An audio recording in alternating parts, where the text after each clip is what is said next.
कार्तिक मास में सुनी जाने वाली सभी कहानियाँ। दोस्तों, इस वीडियो में हम आपको कार्तिक मास में जो भी कहानियाँ सुनी जाती हैं वो सभी कहानियाँ एक ही वीडियो में लेकर आए हैं। सबसे पहले है गणेश जी की कहानी। बहुत समय पहले एक नगर में एक गरीब ब्राह्मण रहता था। वह बहुत धर्मात्मा था, परंतु उसके घर में हमेशा दरिद्रता छाई रहती थी।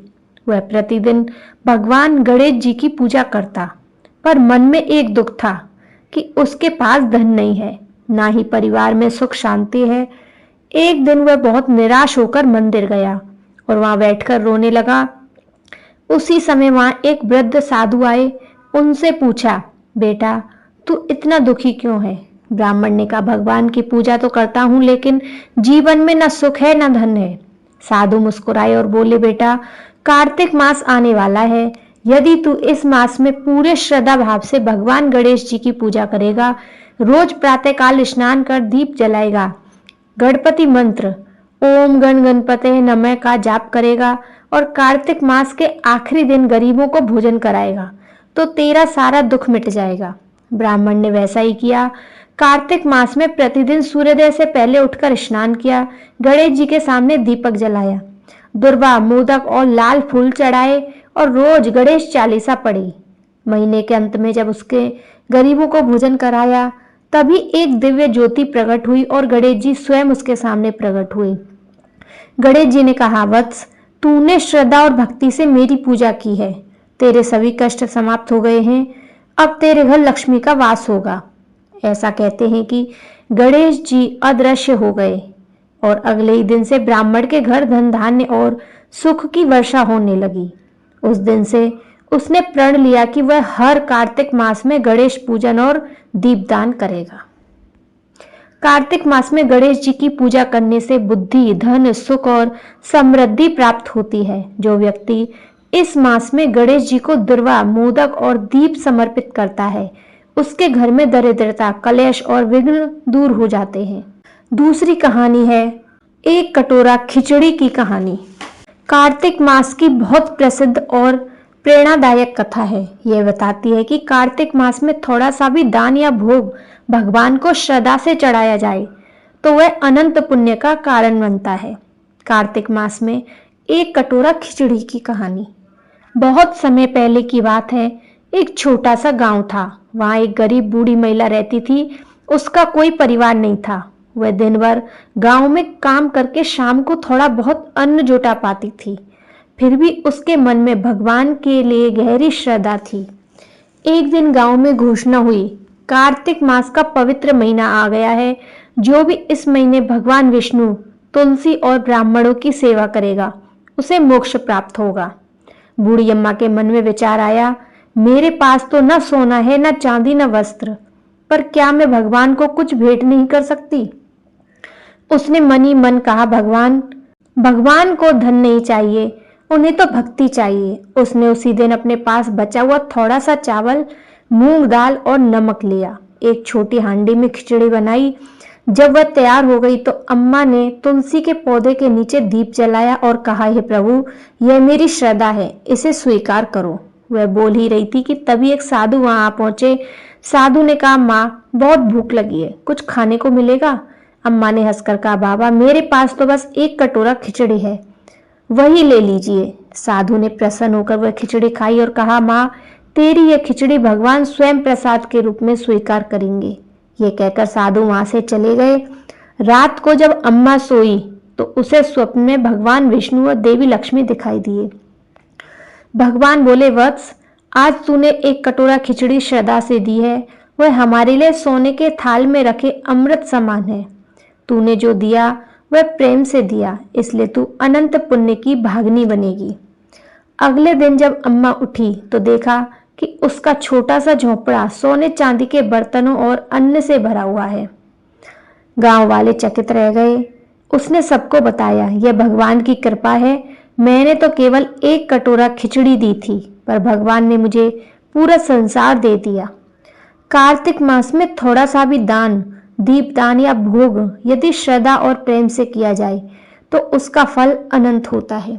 इस मास में तुलसी, दीपक और भगवान विष्णु की पूजा करने से दरिद्रता दूर होती है और घर में लक्ष्मी का वास होता है। तीसरी कहानी है कार्तिक स्नान की कथा। बहुत समय पहले की बात है। एक नगर में एक राजा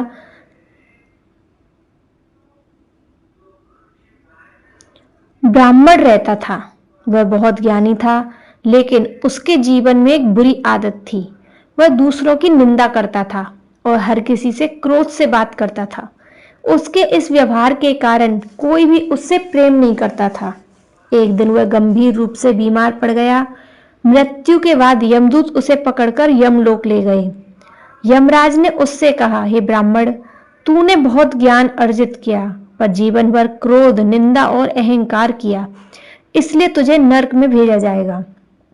ब्राह्मण भयभीत होकर बोला, हे धर्मराज, क्या कोई उपाय नहीं है जिससे मैं मुक्ति पा सकूं? यमराज बोले, अब तेरे कर्मों का फल तो भोगना ही होगा, परंतु अगले जन्म में जब तू मनुष्य बनेगा तो यदि कार्तिक मास में श्रद्धा से स्नान और भगवान विष्णु का पूजन करेगा तो तेरे सारे पाप नष्ट हो जाएंगे। कुछ समय बाद वह ब्राह्मण एक साधारण किसान के घर जन्मा। वह बड़ा हुआ तो अत्यंत सरल और ईमानदार निकला। एक दिन संयोग से उसने सुना, कार्तिक मास में जो भी प्रातः काल स्नान करता है, दीपदान करता है और भगवान विष्णु का नाम जपता है, उसे अक्षय पुण्य प्राप्त होता है। उसने निश्चय किया कि वह भी ऐसा ही करेगा। अगले दिन से वह ब्रह्म मुहूर्त में उठकर ठंडे जल से स्नान करने लगा, तुलसी के नीचे दीपक जलाता और भगवान विष्णु के नाम का स्मरण करता। ओम नमो नारायणाय नमः। उसने पूरे कार्तिक मास तक ऐसा ही किया। जब मास पूरा हुआ तो एक रात उसने स्वप्न में देखा, उसके सामने स्वयं भगवान विष्णु और माता लक्ष्मी प्रकट हुए। भगवान बोले, वत्स, तूने कार्तिक मास में स्नान और दीपदान करके अपने सभी पापों का नाश किया है। तेरे पिछले जन्म में दोष अब समाप्त हो गए हैं। अब तुझे मेरे धाम में स्थान प्राप्त होगा। इतना कहकर भगवान विष्णु ने उसे आशीर्वाद दिया और अदृश्य हो गई। सुबह जब वह उठा तो उसका चेहरा तेज से दमक रहा था। लोगों ने कहा, यह तो भगवान की कृपा प्रकाश है। फिर कुछ समय बाद वह शांति पूर्वक देह त्याग कर वैष्णव लोक को प्राप्त हुआ। कार्तिक मास में ब्रह्म मुहूर्त सुबह 4 से 6 बजे के बीच स्नान करना अत्यंत शुभ होता है। कार्तिक स्नान से पापों का नाश, सुख समृद्धि की प्राप्ति और मोक्ष प्राप्त होता है। भगवान विष्णु और तुलसी की पूजा इस मास में सर्वोत्तम मानी गई है। चौथी कहानी है तुलसी माता की कहानी। तुलसी माता की पौराणिक कथा। बहुत समय पहले की बात है। धर्मध्वज नामक एक राजा था। वह बड़ा धर्मात्मा और विष्णु भक्त था। उसकी रानी का नाम था मालिनी। दोनों के कोई संतान नहीं थी। राजा रानी ने संतान प्राप्ति के लिए कठोर तप किया। कई वर्षों बाद भगवान विष्णु उनके सामने प्रकट हुए और बोले, राजन, तुम्हें एक दिव्य कन्या प्राप्त होगी जो लक्ष्मी जी का अंश होगी। कुछ समय बाद रानी के गर्भ में एक सुंदर कन्या का जन्म हुआ। उसका नाम रखा गया तुलसी।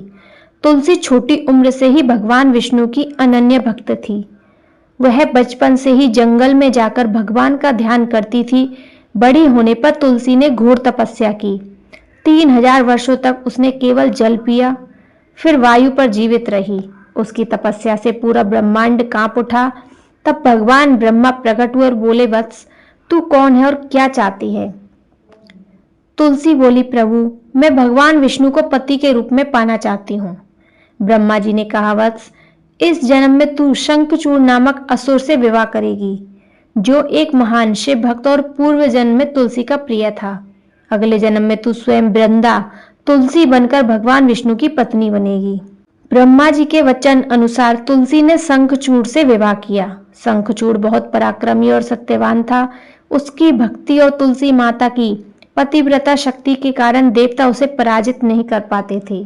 देवता भगवान विष्णु के पास गए और बोले, प्रभु, जब तक तुलसी का पतिव्रत धर्म शंखचूड़ की रक्षा कर रहा है, हम उसे नहीं हरा सकते। भगवान विष्णु ने देवताओं की विनती स्वीकार की और शंखचूड़ का रूप धारण कर तुलसी के पास पहुंचे। तुलसी ने सोचा, ये मेरे पति हैं, और उन्होंने पूजा का नियम तोड़ दिया। इससे उनका पतिव्रत धर्म भंग हो गया। उसी समय शंखचूड़ युद्ध में मारा गया। जब तुलसी को यह सत्य ज्ञात हुआ कि उनके सामने भगवान विष्णु थे, तो वह रो पड़ी और बोली, हे विष्णु, आपने मेरा धर्म तोड़ा है, इसलिए मैं आपको श्राप देती हूँ, आप शिला पत्थर के रूप में हो जाएं।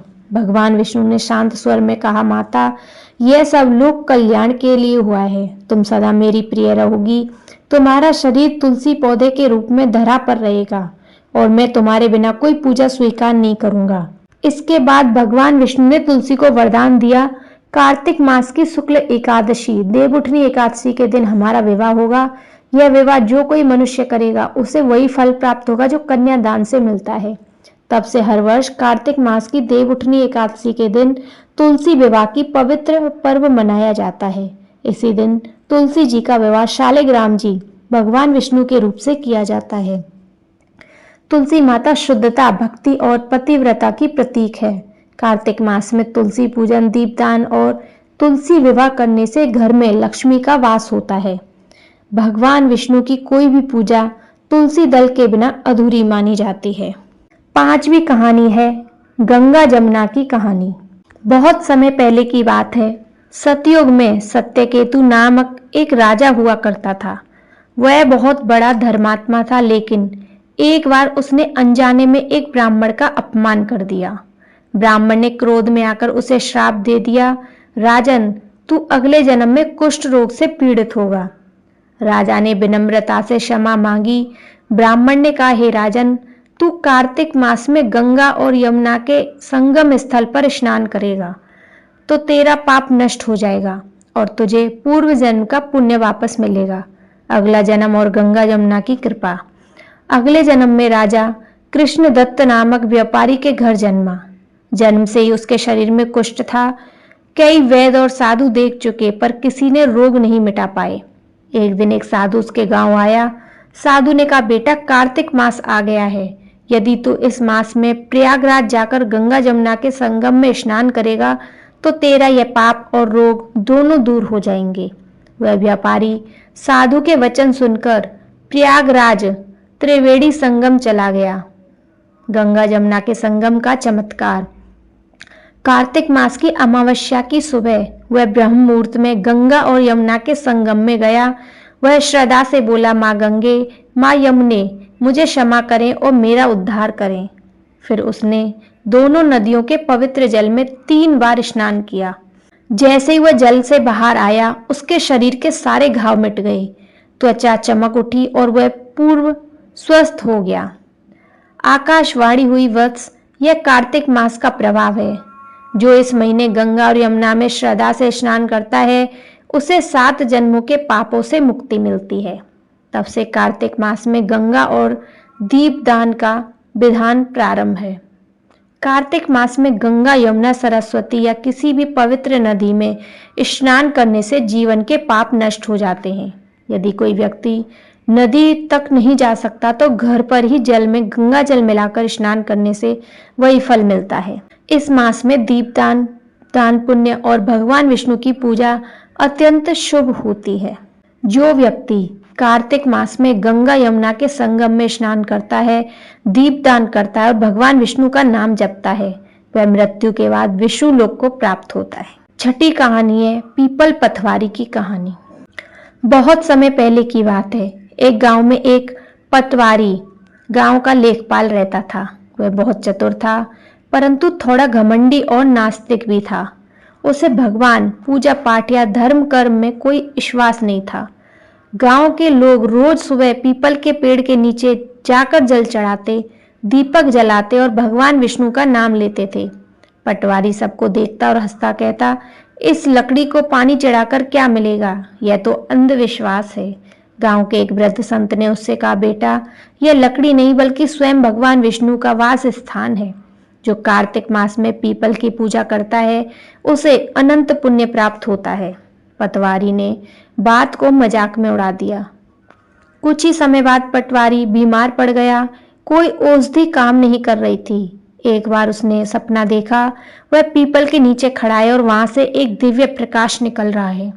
प्रकाश के भीतर से भगवान विष्णु और माता लक्ष्मी प्रकट हुए। बोले, बस तूने कार्तिक मास में पीपल का अनादर किया है। पीपल में स्वयं मैं निवास करता हूँ। जो इसका सम्मान करता है उसका कल्याण होता है, और जो इसका अपमान करता है उसे दुख भोगना पड़ता है। पटवारी कांप उठा और रो पड़ा। वह बोला, हे प्रभु, मुझसे भूल हो गई, कृपया क्षमा करें।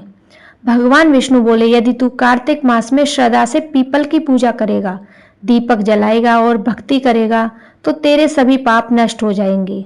अगली सुबह पटवारी उठा। वह तुरंत पीपल के पेड़ के नीचे पहुंचा, गंगा जल लाया, दीप जलाया और हाथ जोड़कर बोला, हे पीपल देव, मैं श्री हरि मेरे अपराध को क्षमा करें। उसने पूरे कार्तिक मास में रोज सुबह सुबह पीपल पर जल चढ़ाया, दीपक जलाया और विष्णु भगवान का नाम जपा और ओम नमो भगवते वासुदेवाय मंत्र का जाप किया। धीरे धीरे उसकी बीमारी पूरी तरह समाप्त हो गई। उसके जीवन में सुख शांति लौट आई। गांव के लोग उसे देखकर आश्चर्यचकित हुए। वह सबको कहने लगा, सुनो भाइयों, पीपल वृक्ष में भगवान विष्णु का वास है।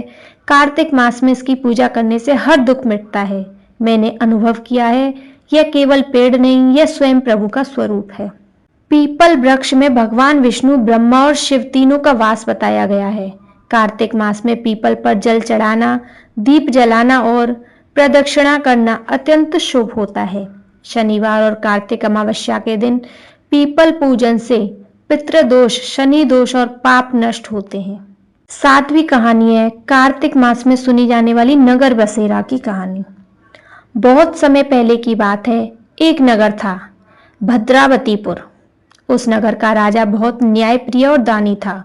नगर के लोग भी बहुत सुखी और धार्मिक थे। वहां हर व्यक्ति कार्तिक मास आते ही प्रभात बेला में उठकर स्नान करता, दीपदान करता और भगवान विष्णु का नाम जपता था। लेकिन उसी नगर के बाहर एक गरीब ब्राह्मण रहता था जिसका नाम हरिदत्त था। वह बहुत ईमानदार परंतु अत्यंत निर्धन था। उसके पास रहने को ठीक घर नहीं था, कपड़े फटे और भोजन भी बहुत कठिनाई से मिलता था। कार्तिक मास का महीना आया। संपूर्ण नगर में दीपदान की धूम थी। लोग घर घर में दीपक जलाते, तुलसी माता की पूजा करते, भगवान विष्णु का भजन करते। हरिदत्त के पास दीपक खरीदने के लिए भी तेल नहीं था। वह मन ही मन बोला, हे प्रभु, मैं निर्धन अवश्य हूँ परंतु आपका भक्त हूँ। मेरे पास दीप नहीं है तो क्या मैं आपको स्मरण भी ना करूं? वह पास के कुएं से जल लाया, तुलसी पत्र तोड़ा और भगवान विष्णु के नाम से पीपल वृक्ष के नीचे दीपक बनाने लगा। उसने मिट्टी का छोटा सा दीप जलाया और कहा, हे प्रभु, मेरे पास धन नहीं लेकिन हृदय में भक्ति है, इसे स्वीकार करें। रात का समय था। जैसे ही हरिदत्त ने दीपक जलाया, एक दिव्य प्रकाश फैला। भगवान विष्णु स्वयं प्रकट हुए। बोले, वत्स हरिदत्त, तूने सच्चे मन से मेरा स्मरण किया है। तेरे दीपदान से यह नगर सदा के लिए नगर बसेरा कहलाएगा। यहाँ भक्त तुलसी, दीपक और भक्ति से पूजा करेगा, वहां मेरा वास रहेगा। हरिदत्त भगवान के चरणों में गिर पड़ा।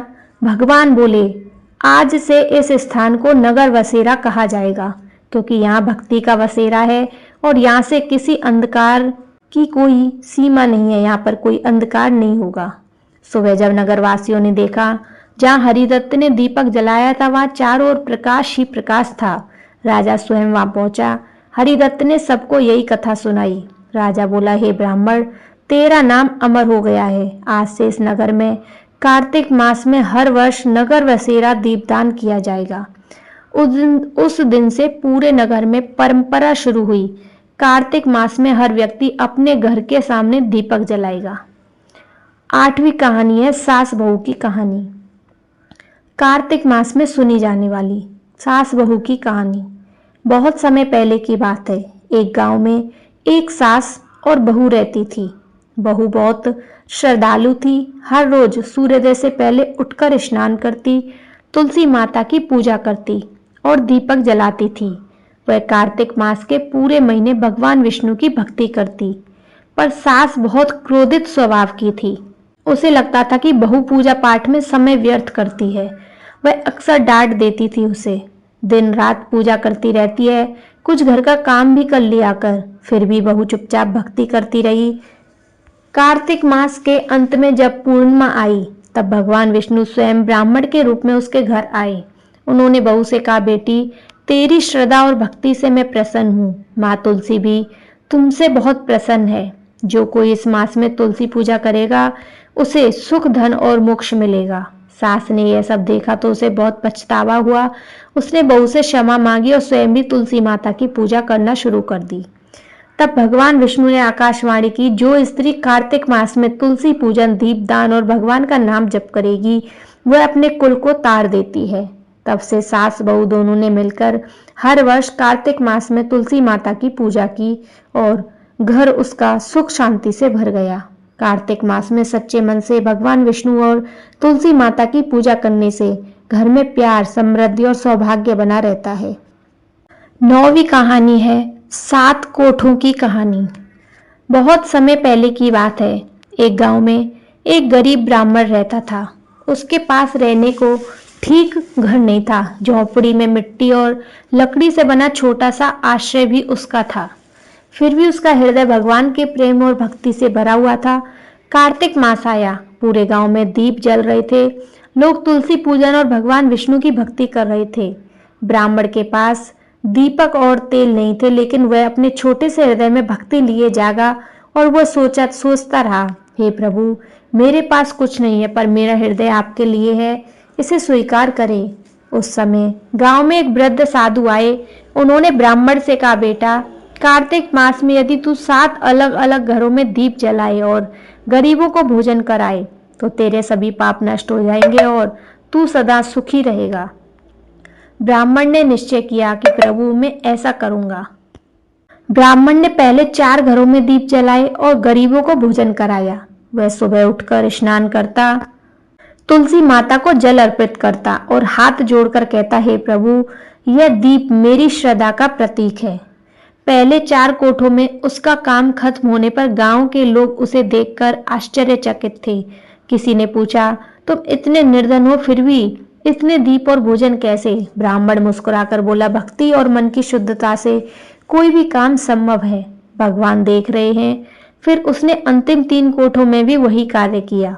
हर घर में दीप जलाया, गरीबों को भोजन कराया और भक्ति भाव से भगवान का स्मरण किया।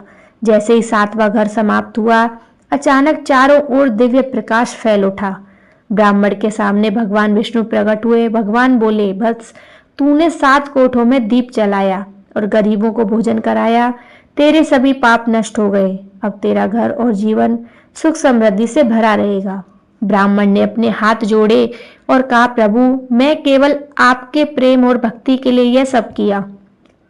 तब से यह परंपरा चली आ रही है। कार्तिक मास में दीप जलाना और दान देना 7 कोठों के प्रतीक के रूप में पुण्यदायी माना जाता है।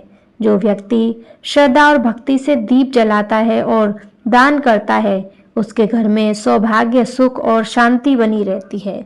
कार्तिक मास में दीपदान, तुलसी पूजन और दान अत्यंत शुभ और पुण्यदायी होता है। 10वीं कहानी है लपसी तपसी की कथा। बहुत समय पहले की बात है। एक छोटे से गांव में तपसी नामक कन्या रहती थी। वह अत्यंत भक्त और संयमी थी। वह रोज सुबह सूर्योदय से पहले उठकर स्नान करती, तुलसी माता की पूजा करती और भगवान विष्णु को भोग अर्पित करती। एक दिन उसने सोचा, कार्तिक मास आया है और भगवान के लिए विशेष भोग बनाऊंगी। तपसी ने लपसी बनाना शुरू किया। उसने गेहूं, घी, गुड़ और पानी में स्वादिष्ट लपसी बनाई। भोजन तैयार होते ही उसने भगवान विष्णु के चरणों में अर्पित किया। उसके हृदय में केवल भक्ति और प्रेम था। जैसे ही लपसी अर्पित हुई, भगवान विष्णु स्वयं प्रकट हुए। उन्होंने कहा, हे तपसी, तेरा भोग और भक्ति दोनों मुझे प्रिय हैं। तूने सच्चे हृदय से मेरी सेवा की, इसलिए मैं तेरे घर और जीवन में सुख, समृद्धि और आशीर्वाद भेजता हूँ। तपसी अत्यंत प्रसन्न हुई और उसने सब गांव वासियों को भी भगवान की भक्ति में शामिल किया। कार्तिक मास में भक्ति, सादगी से भोजन अर्पित करना अत्यंत पुण्यदायी है। भोग, दीपदान और दान से घर में सौभाग्य, सुख और समृद्धि आती है। भगवान केवल दिल की भक्ति को महत्व देते हैं, धन या भोग की मात्रा को नहीं। कार्तिक मास में तपसी की तरह सच्चे हृदय से भोग अर्पित करें, दीप जलाएं और भगवान का स्मरण करें तो घर में सुख, शांति और आशीर्वाद बना रहेगा। 11वीं कहानी है कार्तिक मास में 8 वारों की कथा। बहुत समय पहले एक छोटे गांव में एक गरीब ब्राह्मण रहता था। उसके पास रहने के लिए कोई बड़ा घर नहीं था, बस एक छोटी झोपड़ी। ब्राह्मण बहुत भक्तिभाव से भगवान विष्णु और तुलसी माता की पूजा करता था। कार्तिक मास आया, पूरे गांव में दीप जल रहे थे। तुलसी पूजन और भजन का वातावरण था। ब्राह्मण ने सोचा, हे प्रभु, मैं निर्धन हूं, पर मेरे हृदय में भक्ति है। मैं 8 बार अलग अलग घरों में दीप जलाऊंगा और दान करूंगा। ब्राह्मण ने पहले 7 घरों में दीपक जलाया और गरीबों को भोजन कराया। हर घर में वह तुलसी माता के सामने दीप जलाकर कहता, हे प्रभु, यह दीप मेरी भक्ति का प्रतीक है, इसे स्वीकार करें। 8वें घर में पहुंचते ही गांव के लोग ब्राह्मण की भक्ति देखकर बहुत प्रभावित हुए। कुछ ने पूछा, इतना समय और मेहनत क्यों करते हो? ब्राह्मण बोला, कार्तिक मास में भक्ति और दान से बड़ा पुण्य प्राप्त होता है। यह हमारी आत्मा का असली धन है। जैसे ही ब्राह्मण ने 8वें घर में दीपक जलाया, चारों ओर दिव्य प्रकाश फैल गया। भगवान विष्णु प्रकट हुए और बोले, वत्स, तूने 8 बारों में दीपक जलाया और भिक्षा दी, तेरे सभी पाप नष्ट हो गए। अब तेरा जीवन सुख, समृद्धि और आशीर्वाद से भरा रहेगा। ब्राह्मण अत्यंत प्रसन्न हुआ। उसने नगरवासियों को भी भक्ति में शामिल किया।